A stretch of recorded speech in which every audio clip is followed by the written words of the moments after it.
الحمد لله الكائن قبل أن يكون كرسي أو عرش أو سماء أو أرض أو جان أو إنس، لا يدرك بفهم ولا يقدر بفهم، ولا يشغله سائل ولا ينقصه نائل، ولا ينظر بعين ولا يحد بعين، الذي ليس له ضد ولا ند ولا مثل ولا شبيه.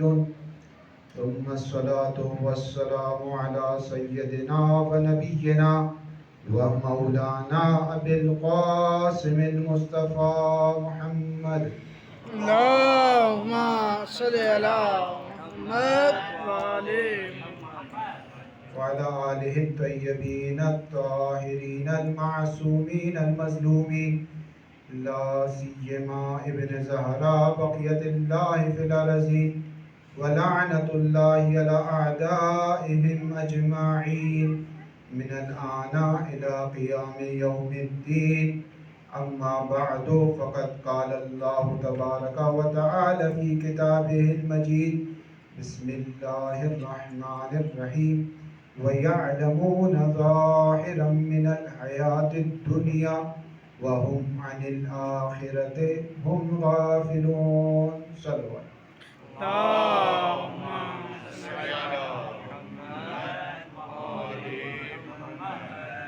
عجل فرجهم.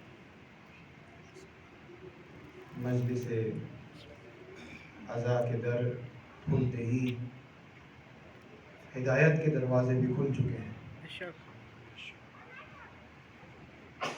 اور مکتب حسینی مکتب ہدایت ہے، مکتب توحید ہے۔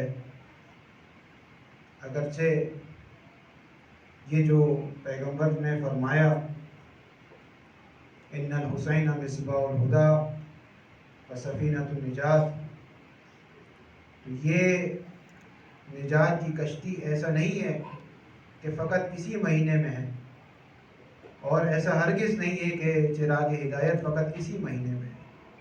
سالہ سال یہ کشتی اس عالم میں حر کی تلاش میں نکل پڑی ہے، اور سالہ سال یہ چراغ ہدایت ایسے حر کی تلاش میں ہے جو اس نور سے، ان ہدایتوں سے استفادہ کرتے ہوئے خدا کی اس آیت کا مصداق قرار پائے کہ اللہ ولی الذین آمنوا یخرجہم من الظلمات الی النور، کہ اللہ ولی ہے ان لوگوں کا جو ایمان لائے، اور اس ولایت کا نتیجہ یہ نکلتا ہے کہ وہ لمحہ لمحہ انسان کو ظلمات کی وادیوں سے نکال کر نورانیت کی جانب لے جاتی ہے۔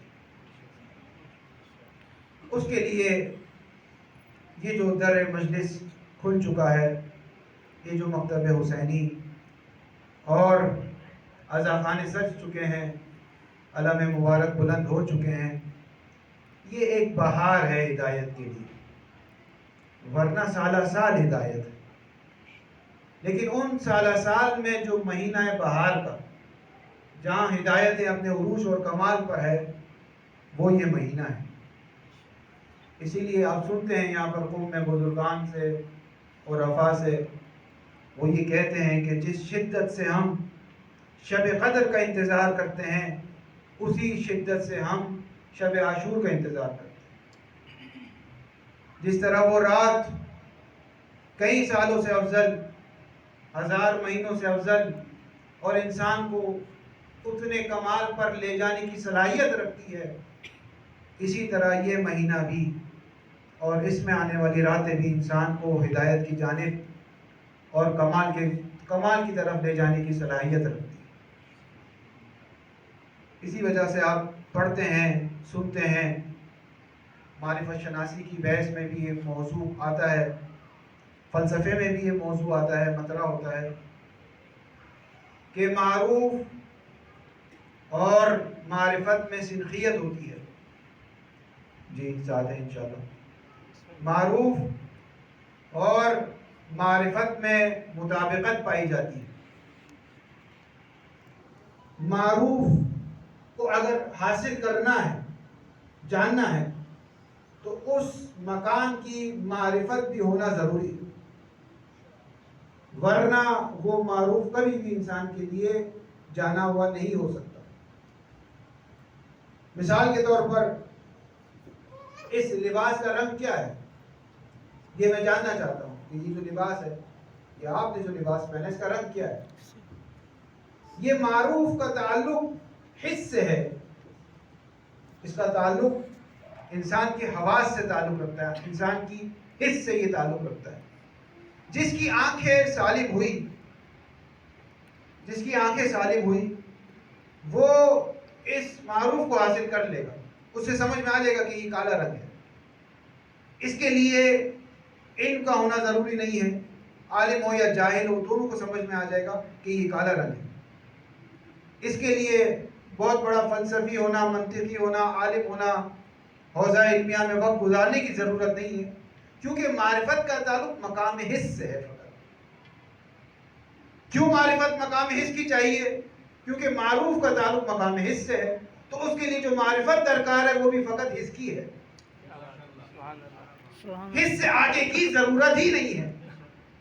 اگر جس کی حس سے بینائی سلامت ہے تو وہ چاہے عالم ہو چاہے جاہل ہو، چاہے مرد ہو چاہے عورت ہو، چاہے کسی بھی مذہب، کسی بھی فرقے اور رنگ سے اس کا تعلق ہو، اسے سمجھ میں آ جائے گا کہ یہ کالا رنگ ہے۔ اسی طرح اگر کسی معروف کا تعلق آواز سے ہو، جیسے ابھی آواز آ رہی تھی، تلاوت کی آواز تھی، اگر کوئی سوال کرے کہ یہ آواز کس چیز کی ہے، یہ آواز کس چیز کی آواز، یہ معروف میں حاصل کرنا چاہتا ہوں، جاننا چاہتا ہوں کہ اس آواز کا تعلق کس سے تھا، تو اس کے لیے جو معرفت درکار ہے وہ بھی حسی معرفت درکار ہے، یعنی انسان کی سماعت سالم ہونی چاہیے۔ اگر سماعت سالم ہے تو اسے سمجھ میں آ جائے گا کہ یہ جو معروف ہے یہ کیا ہے، اس کا تعلق آواز سے ہے۔ مولانا صاحب کے رد فرما رہے تھے، اب چاہے بچہ ہو یا بڑا ہو، عالم ہو یا غیر عالم ہو، اس کے لیے فرق نہیں پڑتا، کیونکہ معروف کا تعلق حسیات سے ہیں، تو معرفت بھی اسی حد تک ضرورت ہے۔ اس سے اوپر کی معرفت ہو یا نہ ہو، اس سے فرق نہیں پڑتا۔ لیکن ہر معروف ایسا نہیں ہوتا، بعض معروف اس ملک سے نکل کر ملکوت تک پہنچ جاتے ہیں، اس عالم سے نکل کر اس عالم تک پہنچ جاتے ہیں، مقام مادے سے نکل کر، مرحلہ مادی دنیا سے نکل کر مقام فرشتے، مقام آخرت تک پہنچ جاتے ہیں۔ تو اس کے لیے اب جو معرفت چاہیے ہوگی وہ اسی کے مطابق چاہیے ہوگی۔ جی پریشان تو نہیں ہو؟ صلوات پڑھیں محمد وعلی اللهم صل على محمد وعلى محمد وعجل فرجهم۔ جیسے قرآن مجید ہے، قرآن مجید حبل اللہ ممدود من الارض الى السماء، ایک خدا کی جانب سے ایک تجلی ہے، ایک نور مینار ہے، مینار ہوتا ہے اسی طرح ایک نور ہے، ایک رسی ہے جو آسمان سے لے کر زمین تک ہے۔ یہ پوری ایک معرفت کا سلسلے ہیں، مراتب ہے، اور انسان جس مرتبے پر بھی جس مرتبے کی معرفت رکھے گا اسی مرتبے کا معروف فقط اسے حاصل ہوگا۔ اب میرے ہاتھ میں، ہمارے ہاتھ میں کیا ہے؟ کتاب ہے، الفاظ اور کلمات کی صورت میں کتاب ہے، جسے ہم پڑھتے ہیں، جس کی تلاوت فرماتے ہیں، جس کو چومتے ہیں، جس کو رحل پر جا کر رکھ دیتے ہیں۔ جی یہ وہ قرآن ہے جو ہمارے ہاتھ میں، جس کا تعلق حسیات سے ہے، جسے ہم دیکھ سکتے ہیں، چوم سکتے ہیں، تلاوت فرما سکتے ہیں، رحلوں پر جا کر رکھ سکتے ہیں۔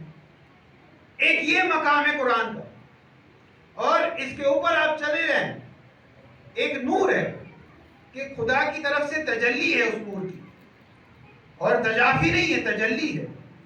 یعنی یہ نور بارش کے قطروں کی مانند نہیں ہے. بارش کا قطرہ جب بادلوں پر ہوتا ہے تو پھر ہواؤں میں نہیں ہوتا. جب ہواؤں میں ہوتا ہے تو زمین پر نہیں ہوتا.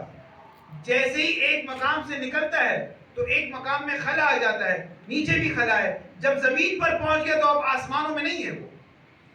یہ بارش کا قطرہ بھی آسمان سے زمین پر آیا ہے، لیکن اس کا آسمان سے زمین پر آنے میں اور قرآن کا نزول کرنے میں ایک فرق ہے. یہ جو زمین پر آ رہا ہے تو جیسے ہی ایک مقامات سے نیچے آتا ہے تو اس مقام میں خلا ہے. اب اس مقام میں بارش نہیں ہے. اب جب زمین پر آ گیا تو اب بادلوں سے وہ نکل چکا ہے. لیکن جب قرآن آسمان سے زمین پر آیا ہے تو تجافی کی صورت میں آیا ہے. اس مقام پر ابھی بھی ہے، درمیان میں ابھی بھی ہے، اور زمین پر بھی ابھی بھی ہے. کیا بات ہے، سبحان اللہ سبحان اللہ. ایک ہی وقت میں یہ نور ہے جیسے سورج کا نور ہے. سورج کا نور سورج کی جگہ پر بھی ہے اور ہمارے پاس بھی. ایسا نہیں وہاں سے کٹ ہو چکا ہے اور جیسے ہی ایک جگہ سے گزر رہا ہے تو دوسری جگہ پر وہ نہیں ہے، پھر نہ وہ ہے. پھر تو آپ دیکھیں اب یہ قرآن ہے، حبل اللہ اللہ کی رسی ہے جو کھینچی ہوئی ہے من الارض الی السماء، زمین سے لے کر آسمان تک. اب اور ہر مرتبے پر قرآن معجزہ ہے. قرآن ہر مرتبے پر معجزہ ہے. ہمارے ہاتھ میں جو قرآن ہے وہ الفاظ کی صورت میں ہے، جسے ہم پڑھتے ہیں، جسے ہم چومتے ہیں. اس کے اوپر جو مرتبہ ہے وہ معانی ہے، مفاہیم ہے، ظواہر قرآن ہے. اس کے اوپر بواطن قرآن، اس کے اوپر مزید بواطن، یہاں تک کہ ایک وہ مرحلہ چلا جاتا ہے قرآن کا جو الی السماء، بالکل آسمان پر ہے، کہ قرآن پکار کے کہتا ہے لا یمسہ الا المطہرون. اس مقام تک کوئی نہیں پہنچ سکتا، صرف مطہرون پہنچ سکتے ہیں. سبحان اللہ سبحان اللہ. مقام تک کوئی نہیں جا سکتا، صرف مطہرون جا سکتے ہیں. جن کو تطہیر کیا ہوا ہو وہ جا سکتے ہیں. اب طریقہ یہ ہے، جب قرآن نے مطہر بتایا ہے تو قرآن یہ بھی بتاؤ مطہر کون ہے. تو پھر آیت کہے گی انما یرید اللہ لیذھب عنکم الرجس اہل البیت ویطہرکم تطہیرا.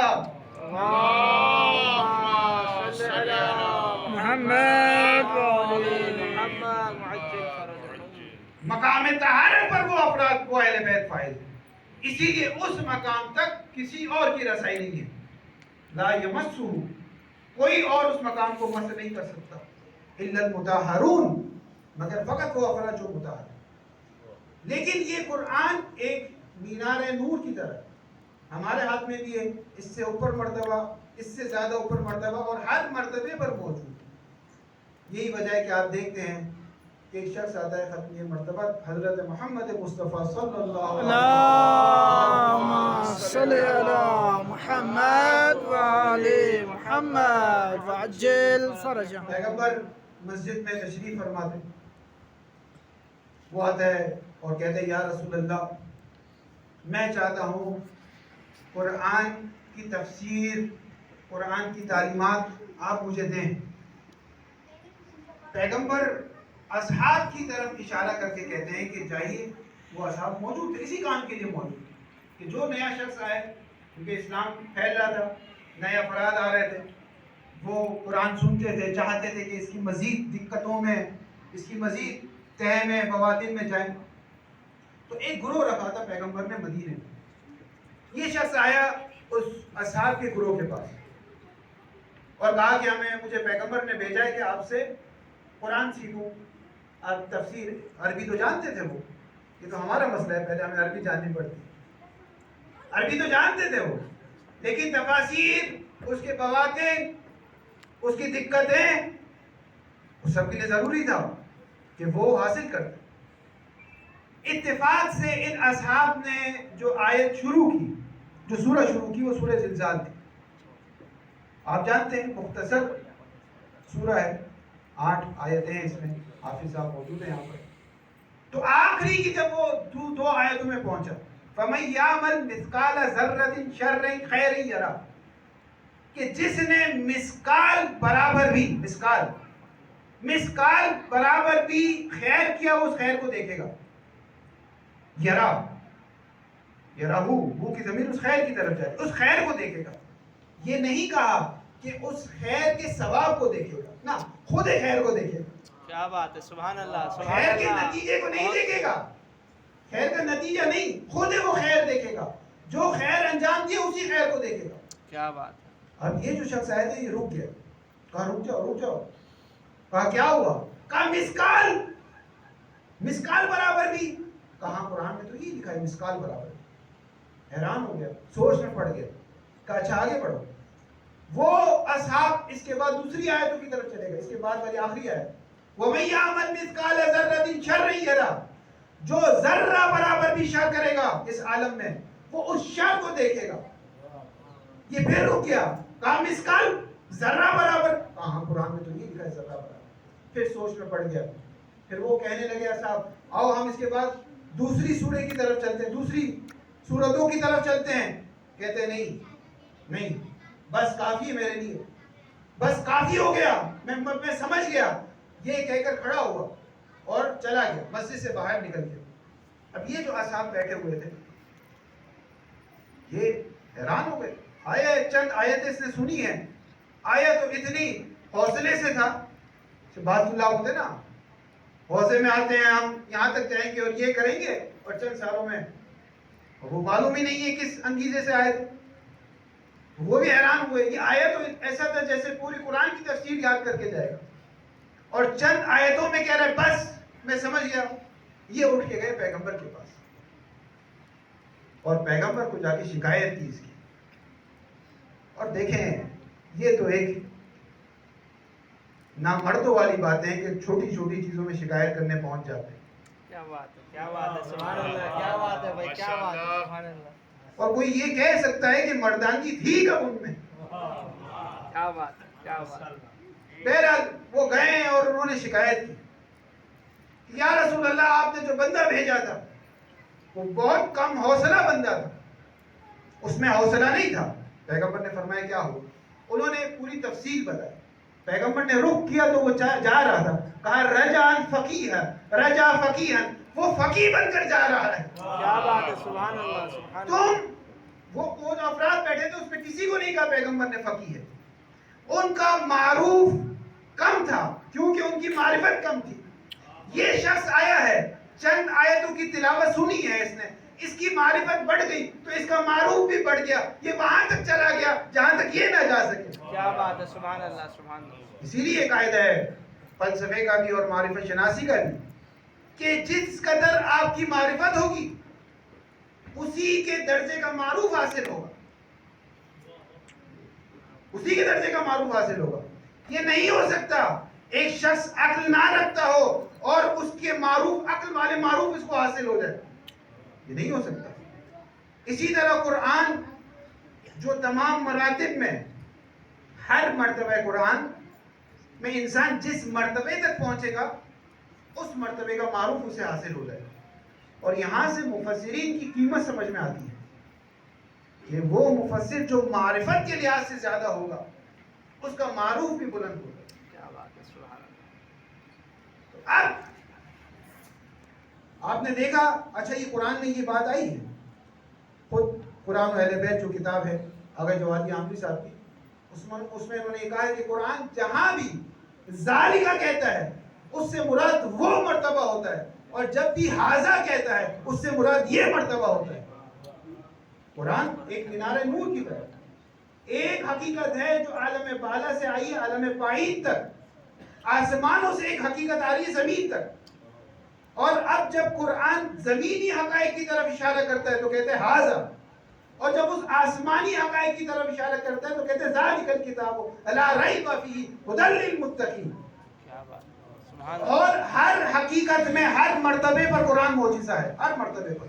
یعنی زمینی جو ہمارے ہاتھ میں حسیات ہیں جسے ہم حس کرتے ہیں جو کلمات کی صورت میں وہاں پر بھی قرآن معجزہ ہے. اس سے آگے بڑھی ہے جو قرآن کے معارف ہے اس میں بھی قرآن معجزہ ہے, ظاہر میں بھی معجزہ ہے, بواطن میں بھی معجزہ ہے, اور جو سب سے اعلیٰ مرتبہ ہے اس میں بھی معجزہ ہے. کیا بات ہے, سبحان اللہ. لیکن سب سے اعلیٰ مرتبے کا معجزہ حاصل نہیں ہو پاتا. فَأْتُوا بِسُورَةٍ مِّن مِّثْلِهِ، اس جیسی ایک سورہ بنا کے لاؤ. یہ ہے معجزہ بھی. یہ معجزہ بھی ہم دیکھ رہے ہیں اپنی آنکھوں سے کہ کوئی بھی آج تک قرآن جیسی کوئی سورہ بنا کے نہیں لایا. یہ معجزہ حسی ہمیں نظر آ رہا ہے اپنی آنکھوں سے. لیکن ایک اور معجزہ بھی ہے قرآن کا. ذالک الکتاب لا ریب فیہ ھدی للمتقین، یہ متقین کی ہدایت کر رہا ہے.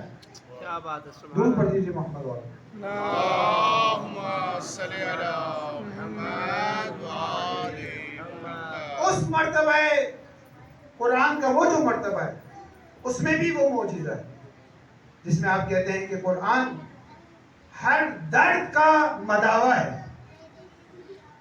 اور آج انسانیت ہر درد میں گرفتار ہے. کیا بات ہے، سبحان اللہ. جی، قرآن کتاب ہدایت ہے، کتاب نور ہے، اور آج اکثر انسان ہدایت سے دور ہے، نور سے دور ہے. تو اس مرتبے کا معجزہ ہمیں نظر آ رہا ہے. فَأْتُوا بِسُورَةٍ مِّن مِّثْلِهِ، اس جیسی ایک سورہ بنا کے لاؤ. کوئی نہیں لا پا رہا. لیکن اس مرتبہ قرآن کا جو ذالکہ کے ذریعے سے قرآن اشارہ کر رہا ہے، وہ مرتبہ ظہور، وہ مرتبہ قرآن معجزہ نظر نہیں آ رہا اس کا. اس کی وجہ یہ ہے کیونکہ یہ مرتبہ ہمارے ہاتھوں میں ہے. وہ مرتبہ لا یمسہ الا المطہرون ان کے ہاتھوں میں تھا. کیا بات تو جب تک قرآن اہل قرآن کے ہاتھوں میں رہے گا تب تک وہ معجزہ کرتا رہے گا. کرتا رہے. کیا بات ہے، سبحان اللہ، سبحان اللہ. مثال کے طور پر عصائے موسیٰ معجزہ تھا یا نہیں تھا؟ عصائے موسیٰ معجزہ تھا. اس عصا نے کتنے معجزے کیے؟ خود قرآن میں 9 معجزے ہیں. کتنے معجزے کیے؟ اسی عصا نے جب زمین پر مارا گیا اژدہا بنا، کبھی سانپ بنا، مختلف صورتوں میں اژدہا بنے. کبھی سخت چٹانوں پر مارا گیا تو چشمے نکل آئے اسی عصا سے. لیکن اگر فرعون اترے اپنی نشست سے اور حضرت موسیٰ سے یہ عصا چھین لے تو کیا اب یہ عصا معجزہ کرے گا یا نہیں کرے گا؟ کیا بات ہے، سبحان اگر بنی اسرائیل، غور کیجئے گا اس پر، اگر بنی اسرائیل اجماع کر کے یہ عصا کسی اور کو دے دے تو اب یہ عصا معجزہ کرے گا یا نہیں کرے گا؟ نہیں کر. کیا بات ہے، سبحان اللہ. یعنی عصا جب تک منصب دار الہی کے ہاتھ میں تھا شان اعجاز باقی تھی. قرآن بھی جب تک اہل قرآن کے ہاتھ میں رہا ہدایت کرتا رہا. جب اہل قرآن کے ہاتھ سے چھین لیا تو شان اعجاز سے عاری ہو گیا. کیا بات ہے، سبحان اللہ، سبحان اللہ، سبحان اللہ. شان اعجاز ختم ہو گئی. اس میں آپ دیکھ لیجئے بی بی زہرا سلام اللہ علیہ کی یہ روایت ہے. اللهم صل على محمد وآل محمد وعجل. کفایت الاثر فی نص علی الائمۃ اثنی عشر، اس میں یہ روایت موجود ہے. علی بن محمد بن علی حزاز امی سے روایت ہے، متوفا 400 ہجری میں. شیخ مفید اور شیخ صدوق کے ہم اثر ہیں. تمام روایتیں ان کی قابل قبول. اساتذہ ان کے شیخ صدوق کے شاگرد رہے. نجاشی نے ان سب لوگوں نے ان کی توثیق کی. انہوں نے اپنی کتاب کفایت الاثر فی نص علی الائمۃ اثنی عشر میں یہ حدیث بیان کی. کہا بی بی زہرا سلام اللہ علیہ احد کے جو شہداء تھے حضرت حمزہ کی قبر مطہر پر گریہ فرما رہے تھے کہ محمود ابن لبید وہاں سے اس کا گزر ہوا. اس نے بی بی کا جب یہ گریہ سنا تو کہتے میرا کلیجہ پھٹ گیا.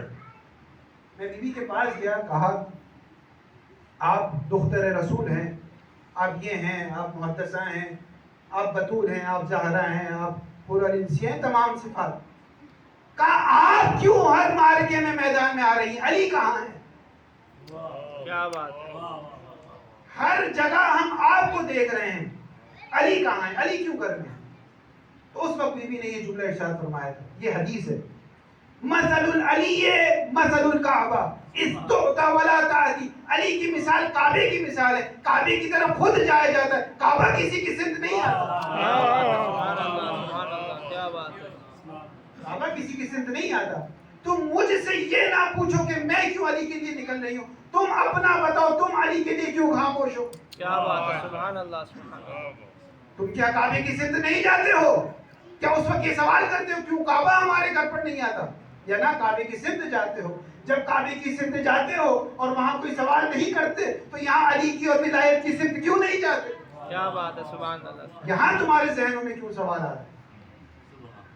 اس کے بعد یہ ابتدائی کلمات، اس کے بعد مکمل حدیث ہے. آخری جملہ بیوی کے یہ تھے کہ اگر تم علی کی ولایت پر اور خلافت بلا فصل پر اکٹھے ہو جاتے اور آ جاتے تو قیامت تک دو مومنین کے درمیان بھی اختلاف نہیں ہوتا، کیا بات. اور تم علی کو پاتے کہ علی ہادی بھی ہے اور مہدی بھی ہے، خود بھی ہدایت پر ہے اور دوسروں کو بھی ہدایت کر رہے ہیں. وَلَئِنْ خَالَفْتُمُوهُمْ فَإِنَّ اخْتِلَافَكُمْ إِلَى يَوْمِ الْقِيَامَةِ. اب جب تم نے علی کی مخالفت کی ہے تو اب تمہارا اختلاف قیامت تک جائے گا. قرآن رہے گا ہاتھوں میں، قرآن کتاب ہدایت رہے گی، لیکن یہ وہ مرحلہ ہے جس مرحلے سے اگر اہل قرآن کے ہاتھ سے قرآن نکال لیا جائے تو اب شان اعجاز بھی نکل جائے گی. ویسا ہی ہے جیسے عصائے موسیٰ کے ہاتھ سے لے لیا جائے، کسی اور کو دے دیا جائے، معجزہ عصا رہے گا، شان اعجاز باقی نہیں رہے گی.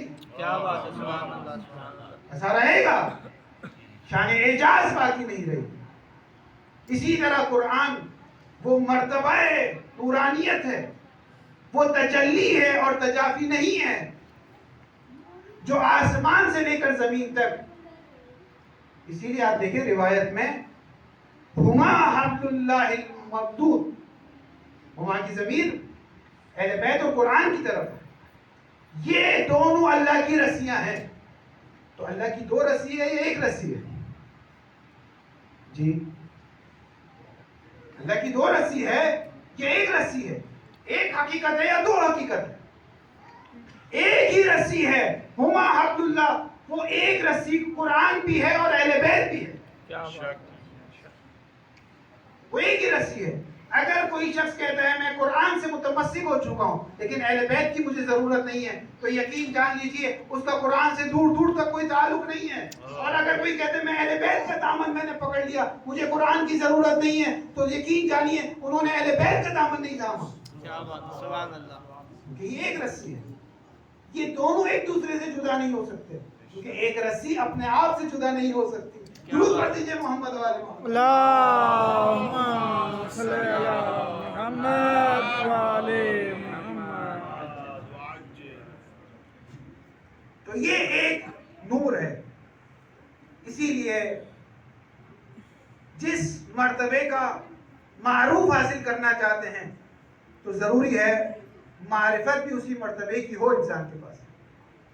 اب جس طرح قرآن اسی طرح اہل بیت بھی، اور یہی وجہ آپ دیکھیں کہ اہل بیت قرآن کو کبھی ناطق کہا گیا، کبھی صامت کہا گیا. جی خطبہ فتحیہ میں، آج تک ہو سکتا ہے آپ نے صامت کا سنا ہو، خطبہ فتحیہ میں بی بی زہرا نے کہا کتاب اللہ ناطق، یہ اللہ کی کتاب ہے جو نطق کرتی ہے، ناطق ہے. قرآن کی صفت کے طور پر ناطق ہے. اور کلام کلام ہو ہی نہیں سکتا جب تک نطق نہ کرے. کیا بات ہے، سبحان اللہ.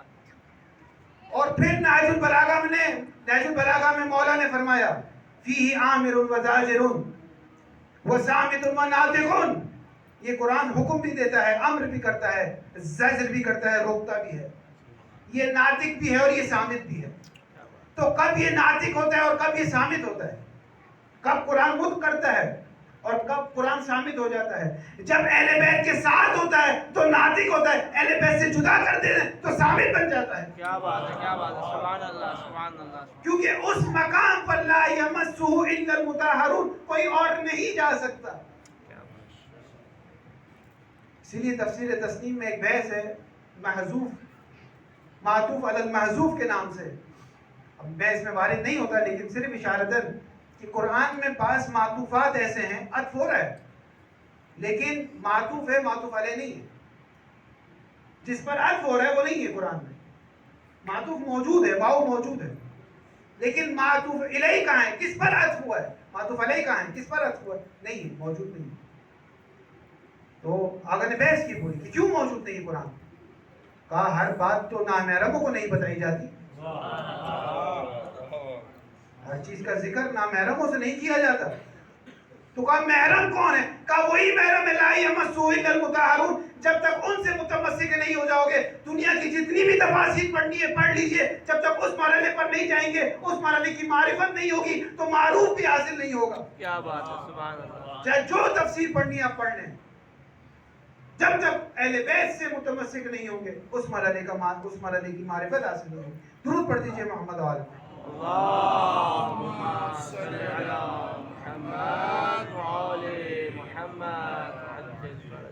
اسی لیے اصول کافی میں ایک روایت ہے کہ ایک شخص آتا ہے صادق آل محمد امام جعفر صادق علیہ السلام کی خدمت میں. اللهم صل على محمد وآل محمد. امام سے کہتے ہیں امام میں آج حجت قائم کر کے آیا ہوں، میں آج استدلال قائم کر کے آیا ہوں. تو آپ دیکھیں بعض مواقع پر امام نے سوال کیا ہے کہ بتاؤ تم نے کیسے استدلال کیا. جیسے ہشام والا مشہور واقعہ ہے. تو اس شخص نے بتایا میں نے اس طریقے سے استدلال کیا کہ جب انسان جانتا ہے کہ میرا کوئی رب ہے تو فی سخط اس خدا کی کچھ ناراضگیاں ہیں، کچھ چیزوں سے خدا راضی ہوتا ہے، کچھ چیزوں سے خدا ناراض ہوتا ہے. جب ہم نے یہ جان لیا کہ ہمارا کوئی رب ہے تو پھر ہمیں یہ بھی جاننا ضروری ہے کہ وہ کن چیزوں سے ناراض ہوتا ہے اور کن چیزوں سے وہ خوش ہوتا ہے. اب یہ مناظرہ ہوگا، ایک طرف امام کے صحابی، دوسری طرف عامہ ہیں، اہل سنت کے افراد. تو امام نے کہا انہوں نے کیا جواب دیا؟ انہوں نے کہا بالکل صحیح بات ہے. تو خدا کی ناراضگی اور رضایت کا علم کیسے ہوگا؟ اس نے سوال کیا. تو انہوں نے کہا رسول اللہ بتائیں گے. تو کہا رسول اللہ کو تو انتقال ہو چکا ہے، اب کون بتائے گا؟ تو کہا قرآن بتائے گا. ہاں قرآن بتائے گا. کہا اچھا قرآن بتائے گا. فَإِذَا هُوَ يُخَاصِمُ بِهِ الْمُرْجِعُ وَالْقَدَرِيُّ وَالزِّنْدِيقُ الَّذِي لَا يُؤْمِنُ بِهِ حَتَّى يَغْلِبُ الرِّجَالَ بِخُصُومَتِهِ. یہ قرآن بتائے گا. اس قرآن کے ذریعے سے مرجعی بھی استفادہ کرتے ہیں، اس قرآن کے ذریعے سے زندیق بھی استفادہ کرتے ہیں. اس قرآن کی دلیلوں سے تمام افراد حتیٰ جو قرآن کو نہیں مانتے وہ بھی اس قرآن سے استفادہ کرتے ہیں اور اپنی حقانیت پر دلیل لاتے ہیں اس قرآن کے ذریعے سے. کیا بات ہے، سبحان اللہ. مرجعی، قدریہ، زندیق الذی لا یؤمن بہ، وہ زندیق جو قرآن پر ایمان نہیں لاتے ہیں وہ بھی اس قرآن کے ذریعے سے اپنی دلیل پیش کرتے ہیں. حتی یغلب الرجال بخصومتی، یہاں تک کہ ایسی دلیل قائم کرتے ہیں کہ سامنے والا نرم پڑ جاتا ہے، کہتے ہیں ہاں تم حق پر ہو. یہ جو قرآن کو حق نہیں مان رہے یہ بھی دلیل لا رہے، قرآن کے ذریعے سے لا رہے. کیا بات ہے. آج آپ دیکھ لیجئے تمام اسلامی فرقے، تمام مسالک، اب تو آسان ہو گیا نا، میڈیا پر ہر جگہ یہ باتیں موجود ہیں. وضو سے لے کر معارف تک جب بھی دلیل لاتے قرآن سے لاتے، تو سامنے والوں کو بھی بات سمجھ میں آ گئی کہ ہاں یہ تو نہیں ہو سکتا کہ قرآن قدریہ کی بھی دلیل قبول کریں، قرآن مرجعہ کی بھی دلیل قبول کریں، قرآن اہل زنادیق کی بھی دلیل قبول کریں. یہ نہیں ہو سکتا، اس میں سے ایک حق ہے، سب حق پر نہیں ہے. تو پھر صحابی نے کہا امام کے بتاؤ پھر کس کی طرف جائیں؟ کہا پھر اس شخص کی طرف جاؤ جو قیم قرآن ہے. قیم قرآن وہ شخص ہوتا ہے، قیم الدار عربی میں اس شخص کو کہتے ہیں جو شخص اپنے گھر کی مصلحتوں کو سمجھتا ہے، جانتا ہے کب بچے کو اسکول بھیجنا ہے، کب بچے کو یونیورسٹی بھیجنا ہے، کب بچی کی شادی کروانی ہے، کب بچے کو ہاسپٹل لے جانا ہے، کب گھر میں علاج کرنا ہے. وہ جو شخص، وہ جو باپ ہے جو جانتا ہے کب کیا کرنا ہے، اسے کہتے ہیں قیم الدار. اس شخص نے کہا اگر قرآن کو سمجھنا چاہتے ہو تو قیم قرآن کی طرف جانا پڑے گا. تو وہ کہا کون ہے قیم قرآن؟ کہا حذیفہ ہے. کہا حذیفہ کی طرف ہم جائیں جو اکثر اوقات کہتے ہیں مجھے نہیں معلوم، مجھے نہیں معلوم. کہا پھر اس شخص کے پاس چلے جاؤ جو فلاں شخص ہے. کہا فلاں شخص کے پاس چلے جائیں جو ہر بار کہتے ہیں مجھے نہیں معلوم، اگر فلاں نہ ہوتے تو میں ہلاک ہو جاتا. کیا بات ہے، کیا بات ہے، سبحان اللہ، سبحان اللہ. تو اب یہ صحابی استدلال قائم کرتا ہے کہ بتاؤ کس کی طرف جائیں. تو وہ کہتے ہیں ایک ہی ذات رہ جاتی جسے علی کہتے ہیں. ارے حیدری. آخر حدیث میں امام فرماتے تم نے بالکل صحیح استدلال کیا، اگر قرآن کو اہل بیت سے جدا کر دیا جائے تو یہ صامت بن جائے گا، اہل قدریہ بھی اس سے استفادہ کریں گے، اہل مرجعہ بھی اس سے استفادہ کریں گے، اہل زنادق بھی اس سے دلیل لا کر پیش کریں گے۔ ابھی میں جا کر سن رہا تھا عیسائی راہب دلیل پیش کر رہا تھا قرآن کے ذریعے سے، اور مسلمانوں سے کہہ رہا تھا کہ ہم تو عیسیٰ کو اللہ کا بیٹا مانتے ہیں، تم تو روح اللہ مانتے ہو، اور روح خدا بیٹے سے زیادہ اللہ سے قریب ہوتی ہے۔ کیا بات ہے، کیا بات ہے۔ عیسائی استدلال کر رہا ہے قرآن سے، جو قرآن کو کتاب حق نہیں مانتا۔ تو اب قرآن صامت ہو چکا ہے۔ کیوں صامت ہو چکا ہے؟ کیونکہ اہل بیت کو جدا کر دیا جائے۔ اسی وجہ سے آپ دیکھیں جنگ صفین میں جب تلواروں پر قرآن کو بلند کیا گیا تو مولا کی فوج قرآن کی طرف چلے گئی کہ قرآن کی بے حرمتی ہو رہی ہے، قرآن پامال ہو رہا ہے، قرآن گھوڑوں کی ٹاپوں تلے پامال ہو جائے گا۔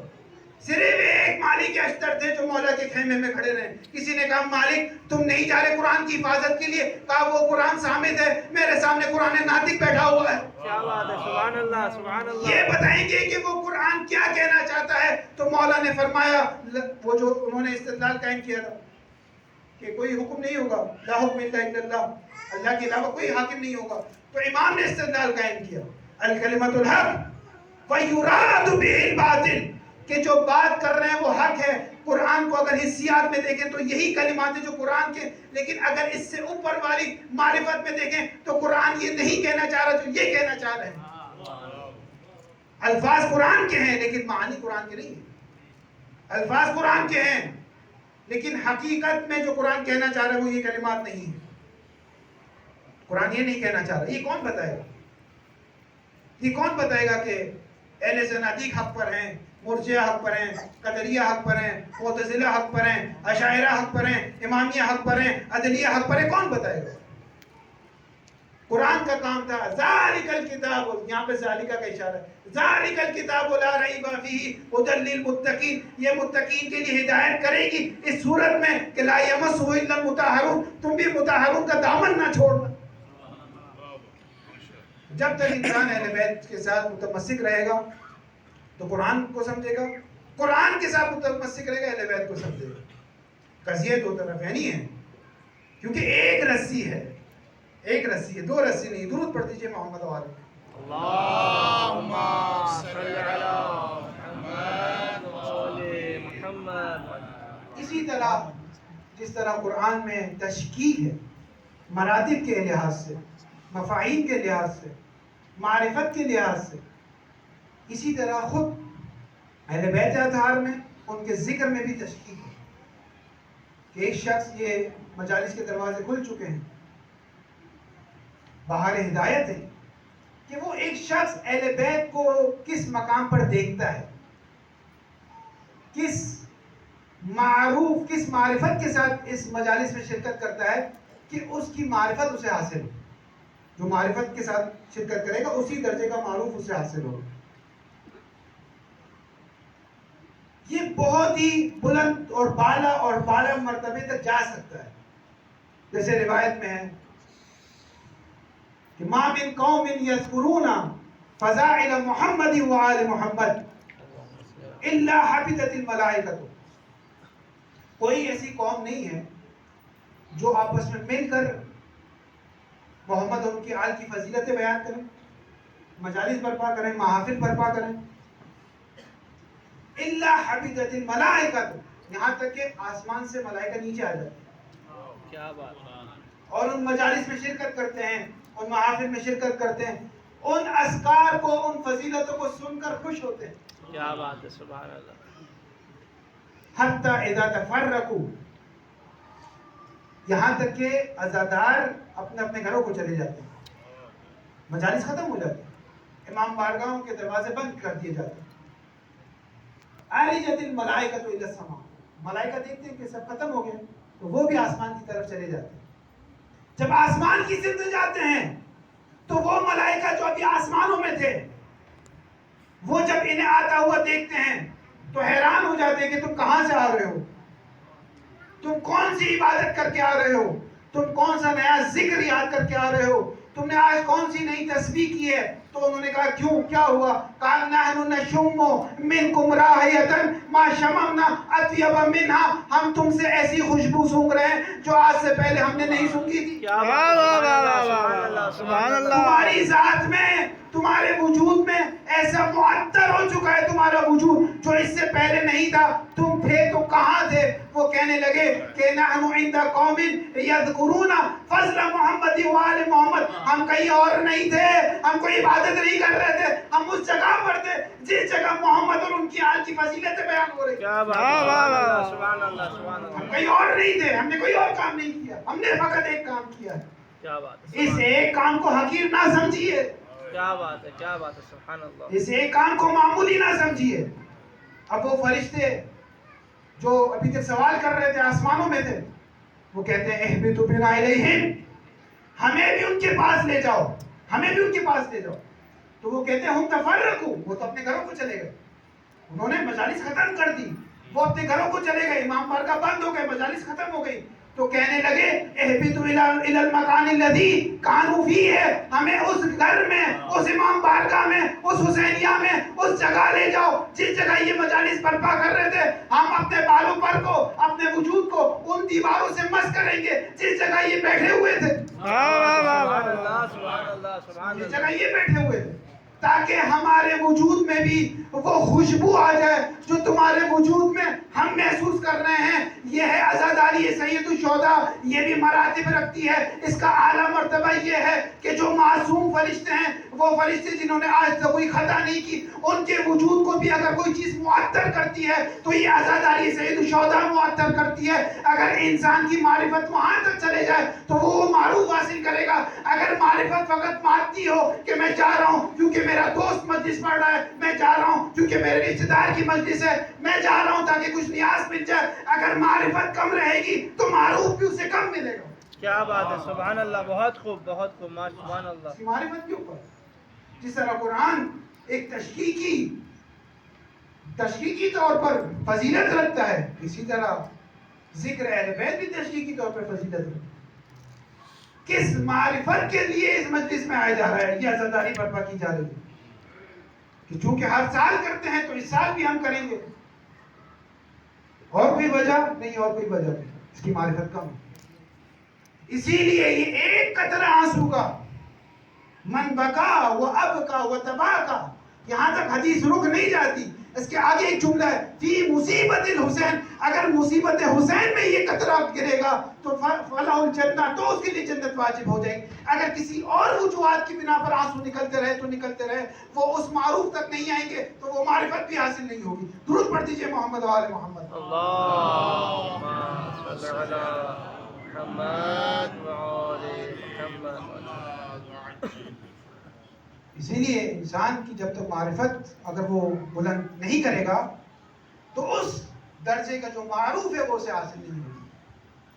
اور کتنی معرفت تھی حضرت مسلم ابن عقیل میں، اللہ اکبر۔ کہ آپ دیکھتے ہیں جو خط لکھا امام نے انہیں، اس خط میں 3 اہم باتیں تھیں۔ شروع میں حضرت مسلم کا تعارف تھا کہ میں جس ذات کو تمہاری طرف بھیج رہا ہوں وہ میرا سکہ ہے۔ مسلم امام حسین کے اعتماد اور اعتبار کا نام ہے، میرا بھائی ہے، میرا چچا زاد ہے، میرا بھائی ہے، میں اس ذات کو تمہاری طرف بھیج رہا ہوں۔ اور اس کے بعد اہل کوفہ سے گفتگو تھی، اور اس کے بعد خط کے آخری جملات امامت کے بارے میں تھے۔ فَلَعَمْرِ مَا الْإِمَامُ إِلَّا الْحَاكِمُ بِالْكِتَابِ وَالْآخِذُ بِالْقِسْطِ وَالدَّاعِنُ بِدِينِ الْحَقِّ وَالْحَابِسُ نَفْسَهُ عَنْ ذَاتِ اللَّهِ۔ ان 2 جملات میں امام نے امامت کی تعریف پیش کی کہ امام وہ ہوتا ہے جس کا حکم قرآنی حکم ہے۔ یہ پیغام ہے کہ اگر امام مدینے سے نکل رہے ہیں تو یہ قرآنی حکم ہے۔ اگر پیغمبر بھی ہوتے امام کی جگہ پر تو مدینہ چھوڑ جاتے، یہ قرآنی حکم ہے۔ مل امام الا الحاکم بالکتاب، امام کا ہر فعل، ہر حکم، ہر قول قرآنی حکم ہے۔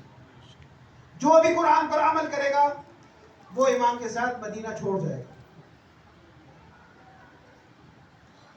اسی لیے اپنے ہی اصحاب کو امام نے کہا یا امت القرآن، اے قرآنی گروہ تم ہو، جو میرے اصحاب ہو تم ہو، تمہارے علاوہ کسی کا قرآن سے تعلق نہیں. حقیقی معنی. اور جو امام کو مشورے دے رہے تھے کہ امام آپ نہ جائیے، امام آپ رک جائیے، وہ گویا قرآن کو مشورے دے رہے تھے کہ تم اپنی آیتوں کو نازل مت کرو. امام کو مشورے دینا قرآن کو مشورے دینے کے مترادف ہے. یہ چند جملات میں امامت کی تعریف بیان کی اور یہ خط حضرت مسلم کے ساتھ بھیجا. مسلم مقدمہ کربلا ہے. مسلم ابن عقیل کہ پیغمبر نے یاد کیا حضرت مسلم کو، کہا مجھے عقیل بہت پسند ہے. فرمایا آپ کو عقیل کیوں پسند ہے؟ کہا یہ ابو طالب کا بیٹا ہے، اس وجہ سے پسند ہے، اور اس وجہ سے بھی پسند ہے کہ اس کا بیٹا اے علی تمہارے بیٹے پر فدا ہوگا، اس وجہ سے مجھے عقیل بہت پسند ہے. پیغمبر نے یاد فرمایا حضرت مسلم کو. مسلم مقدمہ کربلا ہے. اور آپ جانتے ہیں جو مطالب تفصیل سے بعد میں کتاب میں آنے والے ہوتے ہیں وہ اجمالاً مقدمے میں ذکر کیے جاتے ہیں. تو وہ مسائل جو بعد میں تفصیل سے کربلا میں رونما ہوں گے وہ تمام مسائل اجمالی صورت میں حضرت مسلم پر آئے ہیں. آپ نے یاد کیا امام حسین کو. آج جو ہم سلام پڑھتے ہیں اپنے گھروں کی چھتوں سے، وہ تعزیہ کرتے ہیں، اتباع کرتے ہیں حضرت مسلم کی. انہوں نے بھی دارالامارہ کی چھت سے امام مظلوم کو سلام کیا. امام حسین نے بھی جب آخری بار خیموں سے نکلے ہیں تو سب سے پہلے حضرت مسلم کو یاد کیا. این مسلم ابن عقیل، مسلم ابن عقیل کہاں ہے؟ یہ مسلم پر وہ تمام مصیبتیں آئی ہیں جو کربلا میں وقفے سے آئی ہیں، وہ تمام ایک مسلم پر آئی ہیں. حضرت مسلم کو بھی جب لایا گیا ابن زیاد کے پاس اور جب انہوں نے پانی مانگا تو جس طرح حضرت عباس نے مشکیزہ تو بھر لیا لیکن پانی خیموں میں نہ لے جا سکے، اسی طرح حضرت مسلم کو پانی تو ملا لیکن وہ پی نہ سکے. جس طرح گھیر کر امام مظلوم کو شہید کیا گیا، حضرت مسلم کو بھی گھیر کر لایا گیا. ایک ایک مصیبت آپ کربلا میں دیکھیے. جس طرح حضرت قاسم کے لاشے کو پامال کیا گیا، حضرت مسلم کے لاشے کو بھی کوفے کی گلیوں میں پامال کیا گیا. ایک ایک مصیبت آ رہی ہے حضرت مسلم پر. جس طرح اہل کربلا میں غربت میں تھے، غربت کی عالم میں شہادت ہوئی، حضرت مسلم کی بھی غربت کی حالت میں شہادت ہوئی. جس طرح وہاں سر کو تن مبارک سے جدا کیا گیا، حضرت مسلم کے بھی سر کو تن مبارک سے جدا کیا گیا. لیکن دو ایسی مصیبت تھی جو مسلم پر نہیں آئی اور کربلا میں آئی ہے. اس میں سے پہلی مصیبت یہ تھی کہ جب مسلم جس گھر میں تھے، توہ جو مومنہ تھی جس گھر میں تھے، جب دیکھا ابن زیاد کی فوجوں کو آتے ہوئے دیکھا اور ان کے گھوڑوں کی ٹاپیں سنائی دینے لگی تو حضرت مسلم نے کہا اے مومنہ میں تیرا گھر چھوڑتا ہوں اور جا کر میدان میں لڑوں گا. تو کہا آقا یہ آپ کے لیے سخت ہو جائے گا، آپ میرے گھر کو مورچہ بنا لیجئے، گھر کی چھتیں آپ کے کام آ جائے گی. حضرت نے کہا یہ نہیں ہو سکتا. کہا آقا آپ یہ کر لیجئے، آپ کی حفاظت کا سامان اس میں مہیا ہے. حضرت مسلم ابن عقیل کہنے لگے میں نہیں چاہتا میری وجہ سے کسی مؤمنہ کے حجاب کی رعایت نہ ہو سکے. اہل یزید اور ابن زیاد کی جب افواج آئے گی میں نہیں چاہتا کہ تمہارے پردے پر آنچ آ جائے، اس وجہ سے میں گھر سے باہر نکلنے پر قبول کر رہا ہوں، گھر میں نہیں لڑوں گا. مسلم یہ بات سید سجاد کے سامنے نہ کیجیے گا. اس مومنہ کو آپ جانتے نہ تھے لیکن اتنا خیال تھا کہ ابن زیاد کی فوج وہ بھی اعتماد